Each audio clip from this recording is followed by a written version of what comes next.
Kalau kita merasa kecewa dengan makhluk, kecewa dengan manusia, kecewa sama teman, kecewa sama pasangan, kekecewaan yang masih wajar, maka yakinlah Allah gak akan pernah ngecewain kita. Kadang kita bahkan bisa kecewa kepada orang tua kita sendiri. Kadang seorang ayah, ibu kecewa kepada anaknya. Kadang saudara kecewa kepada saudara, adik, kakaknya. Itu hal yang wajar, itu manusiawi. Tapi Allah gak pernah ngecewain hambanya. Ma wadda'aka rabbuka wa ma qala. Pernah dibenci sama orang tanpa alasan? Pasti pernah. Pernah membenci orang lain tanpa alasan? Mungkin pernah. Tapi Allah gak. Allah gak pernah ninggalin kamu, wahai hambaku, kata Allah. Aku gak pernah ninggalin kamu. Apa buktinya? Kalau kita mau lihat-lihat nih masa lalu kita, teman-teman, ketika kita bikin dosa aja Allah gak ninggalin kita, coba. Apalagi ketika kita taat. Ketika kita bikin dosa, kita gak sholat, kita banyak maksiat, kita sombong, kita ingkar, kita gak ngerti agama, kita menjauh dari kebaikan, Allah gak ninggalin kita, masih ditolong. Apa buktinya? Buktinya sekarang kita bisa hijrah. Siapa yang bikin kita hijrah kalau bukan Allah? Buktinya kita akhirnya sadar untuk taubat. Siapa yang menyadarkan kita kalau bukan Allah? Kok telat banget sih Ustaz disadarin? Enggak, dari sejak kita bikin dosa tuh Allah udah menyadarkan kita. Kita aja yang keras kepala, menolak peringatan dari Allah, menolak nasihat dari Allah, sering datang kepada kita. Tapi Allah gak pernah meninggalkan kita. Padahal kita dosanya tuh cukup banyak, gak ditinggalin sama Allah. Udah banyak dosa masih dipanggil sama Allah. Dipanggil loh.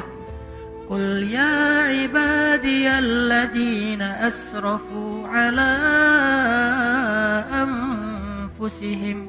Ya ibadi, wahai hamba-hambaku. Manggilnya lembut lah gitu. Kalau ayah manggil anaknya dengan bahasa lembut, ya bunayya. Kalau anak memanggil ayahnya dengan lembut, ya abati. Kalau anak memanggil ibunya dengan lembut, ya ummati. Sekarang Allah memanggil hambanya. Kalau hamba memanggil Allah dengan lembut, ya Rabbi. Sekarang Allah memanggil kita, ya abdi. Kalau jamak, ya ibadi. Padahal kita banyak dosa, tapi Allah masih bilang, ya ibadi. Bukan bilang, ya ayuhan nas. Enggak. Padahal banyak dosa kan? Allah langsung bilang, manusia, makhluk, kamu. Bisa aja gitu kan ya? Allah enggak bilang, ya ibadi. Alladzina asrafu ala anfusihim. Yang melampaui batas dan merugikan dirinya sendiri. Maksudnya apa? Yang banyak dosa. Kenapa Allah enggak terus terang aja bilang, wahai hambaku yang banyak dosa? Allah menjaga perasaan kita. Udah banyak dosa, masih dijaga perasaannya, coba. Dalam teks Allah kepada kita. Ketika ibaratnya kalau ini adalah sebuah japrian, jadi ada orang yang kita pernah salah sama orang. Sehari, 2 hari, sebulan, setahun, bertahun-tahun. Kita banyak salah sama dia. Tapi dia masih ngejapri kita dengan panggilan-panggilan yang akrab antara dia dengan kita. Dan dia nggak nyebut dosa-dosa kita sama sekali. Dia nggak bilang, kamu kan emang banyak dosa kan sama aku selama ini. Kamu kan pernah gini, ini. Enggak, dia nggak ngomong kayak gitu.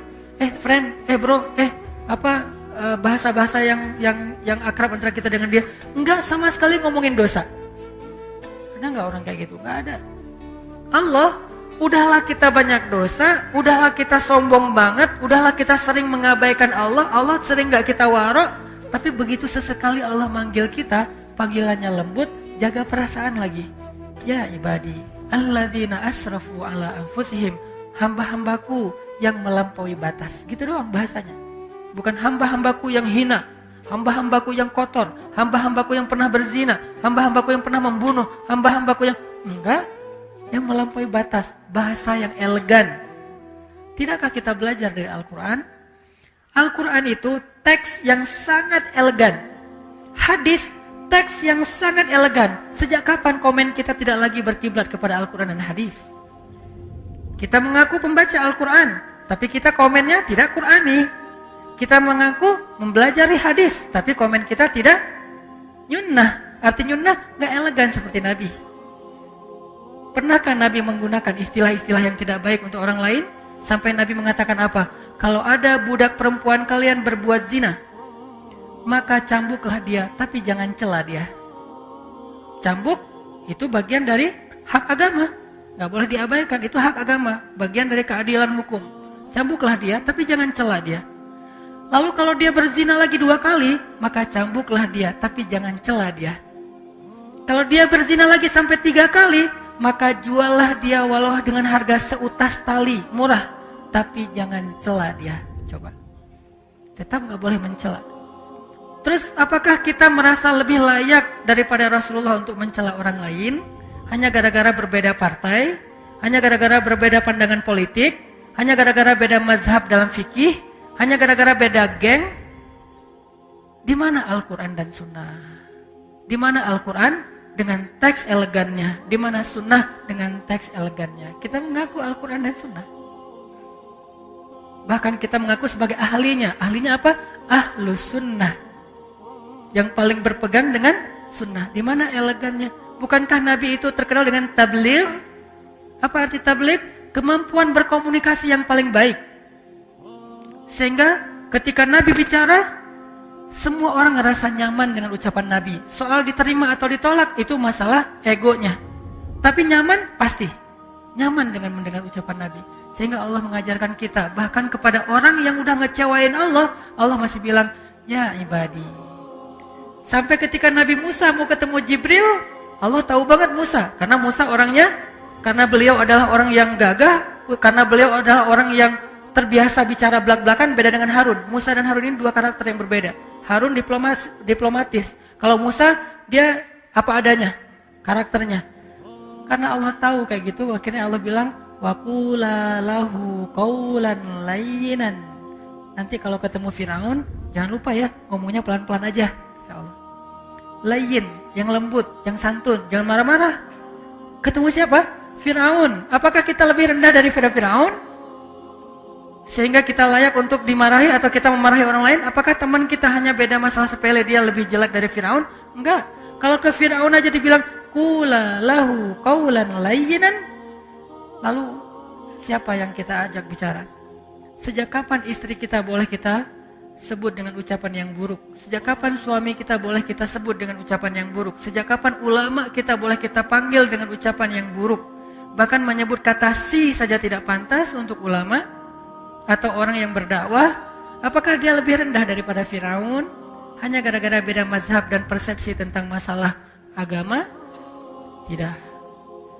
Jadi Allah kepada orang yang marah, kepada orang yang mengecewakan Allah aja, Allah bilang ibadi alladzina asrafu ala anfusihim. Terus bagaimana itu dengan Abu Lahab? Hanya Allah yang tahu siapa yang layak digituin. Nabi aja nggak tahu.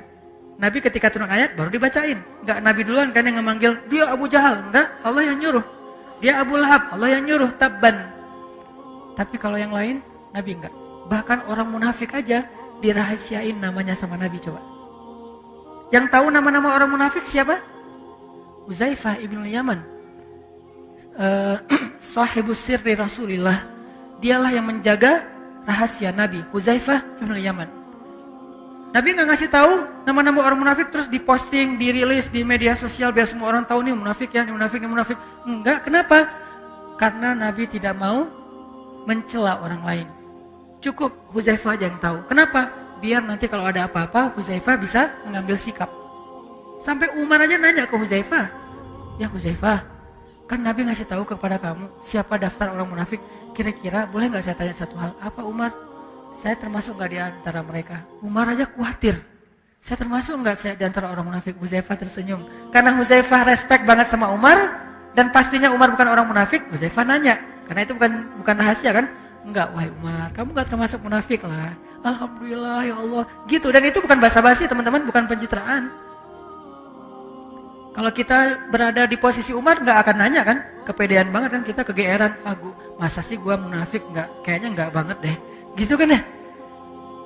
Umar, sekelas Umar bin Khattab, orang nomor 2 di sisi Rasulullah setelah Abu Bakar, itu masih ragu, saya munafik nggak ya? Huzaifah, saya termasuk nggak? Kata Huzaifah, enggak, wahai Umar, kamu nggak termasuk lah. Kata Umar, kalau gitu di antara pejabat saya ada nggak? Nah, kata Huzaifah, ada sih. Yang mana? Rahasia. Nabi suruh saya menjaga rahasia, saya nggak akan ngebocorin. Ya udah deh, kalau gitu ntar saya juga tahu lah. Gimana caranya? Kalau ada pejabat Umar yang meninggal, Umar nggak akan datang mensolati dia kalau nggak ngelihat Huzaifah datang mensolati dia. Kalau Huzaifah nggak mensolati, oh berarti dia tuh emang munafik. Jadi caranya nunggu Huzaifah ibn Yaman sampai Huzaifah wafat baru nggak bisa lagi kedeteksi mana orang munafik. Sehingga di zaman sekarang tiba-tiba kita mengklaim orang lain munafik, tapi kalau kita mengatakan itu sifat nifak, ya munafik sama nifak beda teman-teman. Munafik itu orangnya, nifak itu sifatnya.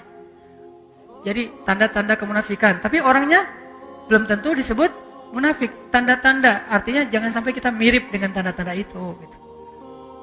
Makanya Allah bilang, ya ibadi alladzina asrafu ala anfusihim la taqnatu min rahmatillah. Jangan berputus asa dari rahmat aku, kata Allah. Kepada siapa? Pendosa yang ngerasa, aduh kayaknya dosa saya udah kebanyakan nih, gak akan diampuni. Kata Allah, kenapa kamu berpikir kayak gitu sama aku? Kamu hambaku, walaupun kamu banyak dosa, aku tidak akan pernah mempersulit kamu untuk dapat ampunan. Jangan putus asa, minta ampun lagi. Ya Allah, dosa saya tuh sebanyak langit dan bumi. La ubali, kata Allah, aku gak peduli berapa banyak dosa kamu. Coba sebaik apa Allah. Ya Allah, dulu kan saya sering nge-reject engkau. Engkau panggil saya sehari 5 kali, saya reject. Kalau dipanggil sama atasan, saya datang. Dipanggil sama pacar, bukan datang lagi, lari.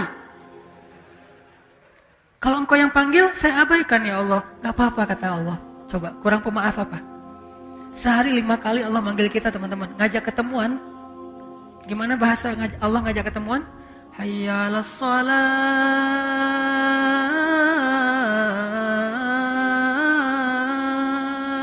Hambaku, ketemuan yuk. Kalau bahasa kita kan? Bahasa resminya apa? Mari kita sholat. Sholat itu artinya apa? Ketemu Allah kan? Kalau kalian seolah-olah kalian melihat Allah, kalau tidak melihat kalian yakinlah Allah melihat, ketemuan gitu.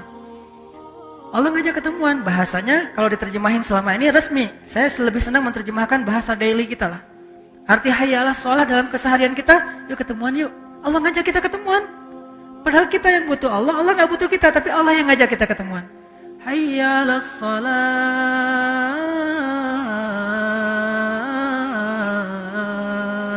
Yuk ketemuan yuk, Allah panggil. Lembut lagi panggilannya, kecuali muazinnya lagi ngambek.